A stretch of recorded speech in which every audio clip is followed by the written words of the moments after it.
Hello guys, welcome back to my channel. मैं हूं आपका दोस्त दीपक जैन। मैं एमपी इंदौर का रहने वाला हूं एंड आज का हमारा वीडियो होने वाला है आरआरबी पीओ एंड क्लरिकल के तैयारी के रिगार्डिंग। आपकी यहाँ से क्या प्लानिंग, क्या स्ट्रेटजी होनी चाहिए कि आप जो लिमिटेड टाइम पीरियड है उसमें आप अपनी तैयारी को बूस्टअप कर पाएँ एंड जो गोल या जो आपका टारगेट है जिसके लिए आप लड़ रहे हैं उसे आप अचीव कर पाएँ। एंड सबसे पहले मैं यही बोलना चाहूँगा कि यार देखो, किसी भी एग्जाम की तैयारी के लिए मेहनत करना जरूरी है, लेकिन उससे ज़्यादा इंपॉर्टेंट है सही डायरेक्शन में मेहनत करना। ठीक है, एंड इसलिए मैं सबसे पहले खुद का पास्ट एक्सपीरियंस के बारे में बता देता हूँ कि आरआरबी को लेकर मेरा क्या पास्ट एक्सपीरियंस है। तो मैं लास्ट 2 ईयर से आरआरबी पीओ का प्री क्वालिफाई करते आ रहा हूँ। इवन लास्ट ईयर मैंने आरआरबी पीओ का इंटरव्यू फेस किया था एंड उसमें मेरा फाइनल सिलेक्शन में 3 या 4 मार्क्स से रह गया था। एंड लास्ट ईयर भी मैंने अप्लाई किया था एंड मैंने प्री दिया था, प्री क्वालिफाई हुआ था, लेकिन उसी वक्त मेरी एसबीआई क्लरिकल में जॉब लगने के कारण मैं उसका मेंस फेस नहीं कर पाया एंड तब से मेरे थोड़े से एग्जाम छूट गए थे। एंड इसी तरीके से अगर आप मुझे थोड़ा फॉलो करें तो आप जानते होंगे कि मैं आरआरबी क्लरिकल में वर्क कर चुका हूँ। तो अब आपके लिए क्या प्लानिंग, क्या स्ट्रेटजी होनी चाहिए, वो उसके लिए वीडियो स्टार्ट करते हैं। तो गाइस, अगर आपको कोई भी एग्जाम क्रैक करना है तो उसके लिए सबसे इंपॉर्टेंट जो चीज़ होने वाली है ना, वो होने वाला आपका स्ट्रॉन्ग माइंडसेट। आपका माइंड क्लियर होना चाहिए कि यार मुझे एग्जाम निकालना है, उसके लिए मुझे 16 घंटा पढ़ना पड़े या 18 घंटा पढ़ना पड़े, मैं पढ़ूंगी या पढ़ूंगा। एंड क्योंकि जब याद रखिएगा, जब आप एक पॉजिटिव वाइब्स के साथ पढ़ते हैं कि यार मुझे एग्जाम निकालने के लिए पढ़ना है, तो आपको चीज़ें बहुत जल्दी और बेहतर तरीके से याद होती है एंड आप उसका इम्प्लीमेंटेशन भी काफ़ी बेहतर तरीके से कर पाते हैं, उसका रिजल्ट काफ़ी अच्छा मिलता है। तो इसलिए सबसे इंपॉर्टेंट चीज़ है आपका माइंडसेट। एंड फिर दूसरी चीज़ आती है आपकी मेहनत। याद रखिएगा, मेहनत। मेहनत में आपका आता है प्लानिंग एंड स्ट्रेटजी। अगर आप मेहनत भी कर रहे हैं तो कहाँ पे कितना टाइम दे रहे हैं, किस तरीके से दे रहे हैं, तो इसी के रिगार्ड। तो गाइस, अब अगर हम बात करें कि हमारा डेली रूटीन कैसा क्या होना चाहिए, तो सबसे इंपॉर्टेंट चीज़ रहती है कि यार एक कैंडिडेट क्या करता है, स्टार्टिंग में खुद को आवर्स में बांट लेता है कि 8 से 9 तक मैं ये पढ़ूंगा, 9 से 10 तक मैं ये करूंगा, 10 से 11 ये करूंगा। सबसे बड़ी गलती है, इसमें आपका टाइम वेस्ट भी होता है एंड आप जो प्रॉपर चीज़ कर रहे हैं वो कंप्लीट भी नहीं कर पाते हैं। आपको क्या करना होगा, अपने आप को स्लॉट्स में बांटना होगा। आपका एक मॉर्निंग का स्लॉट होना चाहिए 7 से 11 का। दूसरा स्लॉट आपका होना चाहिए आफ्टरनून का, जो कि चलेगा 12 से 3 या 4 तक। तीसरा स्लॉट आपका होना चाहिए इवनिंग का कि 5 से 7 या 8 बजे तक मेरा एक इवनिंग का स्लॉट है। एक स्लॉट होना चाहिए आपका नाइट में। तो इस तरीके से आपका एक पूरा सर्कल बनता है कि यार मेरा ये स्लॉट्स है एंड अब इस स्लॉट में क्या पढ़ना है वो मैं आपको बताता हूँ। सबसे पहले आपका आता है मॉर्निंग का स्लॉट। मॉर्निंग के स्लॉट की शुरुआत आपको करनी है करंट अफेयर से। याद रखिएगा, काफी कैंडिडेट अभी भी ये गलती कर रहे हैं कि उन्होंने करंट अफेयर नहीं उठाया। ये आपकी सबसे बड़ी मिस्टेक है, क्योंकि जब आप प्री क्वालिफाई कर लेते हैं तब आपके पास इतना टाइम नहीं रहता कि आप मेंस के लिए करंट अफेयर प्रिपेयर कर पाए इतना लंबा। एंड काफी कैंडिडेट जो अभी से करंट अफेयर लेके चल रहे हैं ना, वो आपसे काफी मार्क्स आगे हो चुके हैं वैसे ही। हाँ, लेकिन कोई बात नहीं, अगर आप इवन आज से भी उठाते ना तो आप मेंस तक अपना करंट अफेयर बहुत अच्छे से कवर कर पाएंगे। तो ये बोलूंगा, आपके मॉर्निंग की शुरुआत करंट अफेयर से होनी चाहिए। याद रखिएगा, करंट अफेयर का वीडियो किसी का भी हो, आशीष गौतम सर का देखो अड्डा वाले, या फिर आप स्टडी आईक्यू का वीडियो देखो गौरव गर्ग सर का, या किसी भी जिसका आपको समझ में आता हो, लेकिन एक करंट अफेयर का वीडियो मॉर्निंग में फिक्स होना चाहिए, वो आपकी रूटीन में शामिल हो जाना चाहिए। दूसरी चीज आती है इंग्लिश। काफी कैंडिडेट ये गलती करते हैं कि आरआरबी के कारण इंग्लिश को पूरे से निगलेक्ट कर देते हैं कि हमारा यार प्री में तो आरआरबी में है ही नहीं इंग्लिश एंड हम मेंस में भी हिंदी दे देंगे। ये आपकी सबसे बड़ी गलती है। अगर आप बैंकिंग की तैयारी कर रहे हैं तो आपको आगे जाके आईबीपीएस है, आगे जाके एसबीआई है, इनके प्री में भी इंग्लिश है, इनके मेंस में भी इंग्लिश है। तो क्यों ना हम इंग्लिश को उतना करें कि हमारे यहाँ का काम भी चले, वहाँ का काम भी चले। इसलिए मॉर्निंग के स्लॉट में करंट अफेयर का दूसरा सेक्शन आपका आता है, वो आता है इंग्लिश का। हम ज्यादा कुछ नहीं करेंगे, हम मॉर्निंग में सिर्फ 10 या 15 वोकैब डेली याद करते चलेंगे। ठीक है, याद रखिएगा कि जो भी मतलब एडिटोरियल आप देखते हो, मतलब नहीं भी देखते हो तो भी एक कोई सा एडिटोरियल उठाइए, उसमें से सिर्फ 10 या 15 वोकैब लिख लीजिए।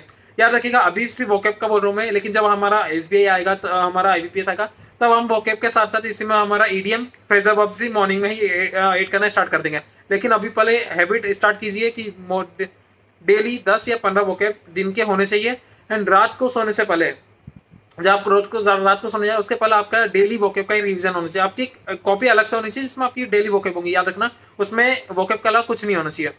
तो इसी तरीके से, जिस तरीके से आपने इंग्लिश का रिवीजन किया, इसी तरीके से मॉर्निंग में जब आप करंट अफेयर पढ़ेंगे, आपने सुबह आशीष गौतम सर का करंट अफेयर वीडियो देखा, तो आपको रात में सोने से पहले उसकी प्रैक्टिस करनी है, लेकिन दूसरी पीडीएफ से। आप रात को या तो अफेयर क्राउड की पीडीएफ उठाइए या स्टडी आईक्यू की पीडीएफ उठाइए, लेकिन आपको इस तरीके से 2 सोर्स कंप्लीट करने हैं, एक मॉर्निंग में वीडियो का, एक रात को सोने से पहले आपका पीडीएफ का। ठीक है, ये हो गया पहले स्लॉट में 2 चीजें। इस पहले स्लॉट में फिर आपको हल्का फुल्का नाश्ता करना है, आपको बहुत ज्यादा हेवी डोज नहीं लेना है। आपको इसके बाद उठाना है मैथ्स में आप उठाइए सिंप्लीफिकेशन, आप उठाइए अप्रोक्सीमेशन, नंबर सीरीज या क्वाड्रेटिक इक्वेशन। इसी तरीके से रीजनिंग में आपको उठाना है सिलॉग्स या जो सीरीज होती हैं वो, या फिर आपकी इनइक्वालिटीज। ये हो गया आपका कुल मिला के मॉर्निंग का सेशन, जो कि हमने काफ़ी हल्का फुल्का रखा, ताकि जब आप मॉर्निंग में हल्का फुल्का करेंगे तो आप दिन में हैवी डोज ले पाए। वरना अगर आपने मॉर्निंग में हैवी डोज ले लेना, दिन में आपको सहन करना मुश्किल हो जाता है, कंटिन्यू करना। तो हमारे मॉर्निंग स्लॉट के बाद आता है हमारा इवनिंग का स्लॉट। याद रखिएगा, जितना मॉर्निंग का स्लॉट है उससे ज़्यादा इंपॉर्टेंट आपका इवनिंग का स्लॉट, सॉरी इवनिंग आफ्टरनून का स्लॉट है, क्योंकि यहाँ पे हम ट्राई करेंगे ज़्यादा ज़्यादा सीखने की।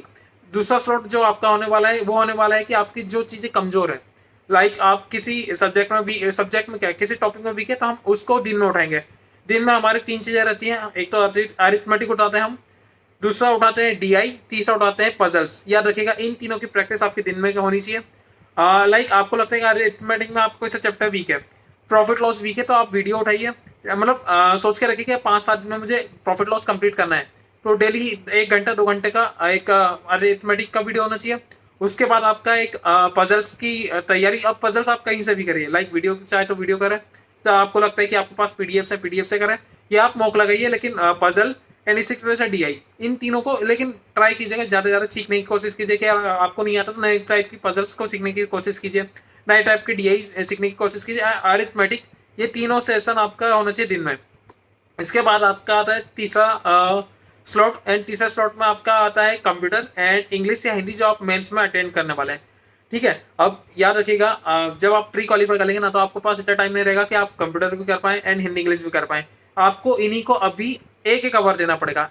अगर आप 1 आवर भी नहीं दे पा रहे तो कोई बात नहीं, 45 मिनट दीजिए, लेकिन इनको अभी से डेली रूटीन में शामिल कीजिए। तो हमारा जो तीसरा स्लॉट होने वाला है वो हमारा होने वाला है कंप्यूटर का। कंप्यूटर में मैं आपको यही सजेस्ट करूंगा, वीडियो से सीखिए। अगर आप पीडीएफ या बुक से पढ़ेंगे ना, तो आपको पता भी नहीं होगा कि आप पढ़ना क्या है, इंपॉर्टेंट क्या है। लेकिन जब आप वीडियो से देखते हैं, वो भी किसी एक ऐसे टीचर का जो खुद कंप्यूटर पढ़ाता हो, किसी एक ऐसे टीचर को मत फॉलो कीजिएगा जो सारे सब्जेक्ट पढ़ाता हो। बहुत फर्क होता है, क्योंकि जो कंप्यूटर का स्पेशलिस्ट होता है ना, उसको पता होता है पूरा एनालिसिस कि यार किस तरह के क्वेश्चन आए थे, किस तरह के क्वेश्चन बन सकते हैं। तो वो आपको बहुत बेहतरीन तरीके से सारे इंपॉर्टेंट टॉपिक कंप्लीट करवाते हैं। तो एग्जाम्पल के तौर पर मैं आपको बताऊँ, मैंने जिसको फॉलो किया था वो साहिल चराया सर थे, जिनको मैंने कंप्यूटर के लिए फॉलो किया था। उनका कंटेंट काफ़ी बेस्ट था, मतलब काफ़ी ज़्यादा हेल्प मिली थी मुझे।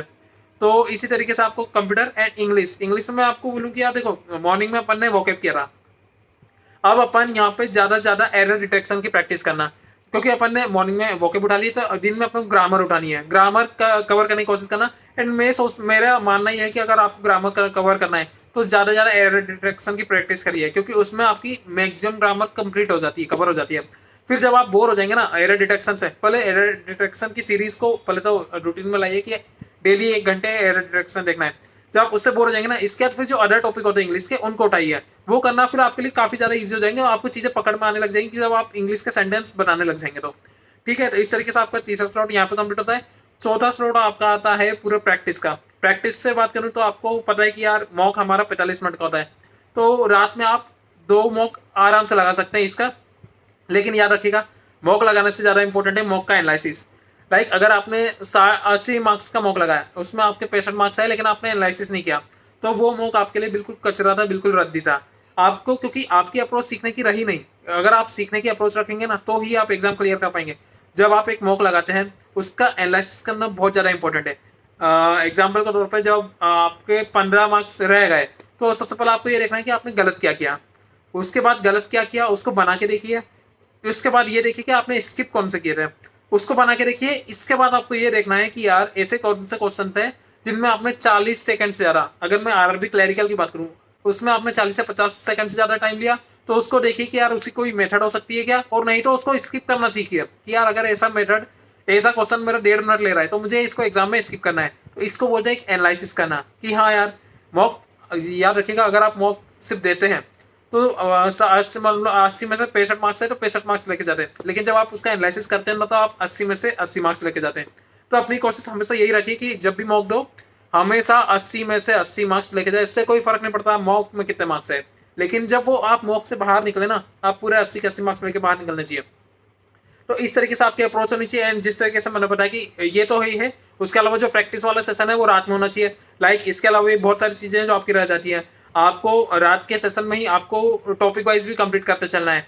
क्या टॉपिक वाइज? जो आपका स्टैटिक जी के पार्ट है, लाइक आपका स्टेट, गवर्नर, CM, ये सब आपका बैंक हेडक्वार्टर, टैगलाइंस, आपके पेमेंट बैंक हुए, स्मॉल फाइनेंस बैंक हुए, आपकी जो इंटरनेशनल ऑर्गेनाइजेशन है वो कहाँ पे है, उनके हेडक्वार्टर्स, इस तरीके से आपके बहुत सारे टॉपिक्स हैं। नेशनल पार्क हो गए, बुक ऑथर हो गए, ये सब तो मतलब कंटिन्यू करते जाना है, क्योंकि ये जो चीज़ें स्टैटिक हैं वो चेंज नहीं होने वाली, तो इन्हें आप साथ साथ करते जाना, ताकि आपका एक भी चीज़ रिमेनिंग ना रह जाए एग्जाम के पहले। तो अगर आपको लगा हो कि यार मेरा वीडियो इन्फॉर्मेटिव था, अगर आपको एक भी चीज़ सीखने को मिली हो, तो वीडियो को लाइक ज़रूर कीजिएगा एंड सब्सक्राइब कीजिएगा, क्योंकि मैं काफ़ी ऐसे ही अपने एक्सपीरियंस के साथ आपको बताने वाला हूँ कि आपको क्या कैसे करना है। तो चलिएगा, आपसे फिर मुलाकात होगी।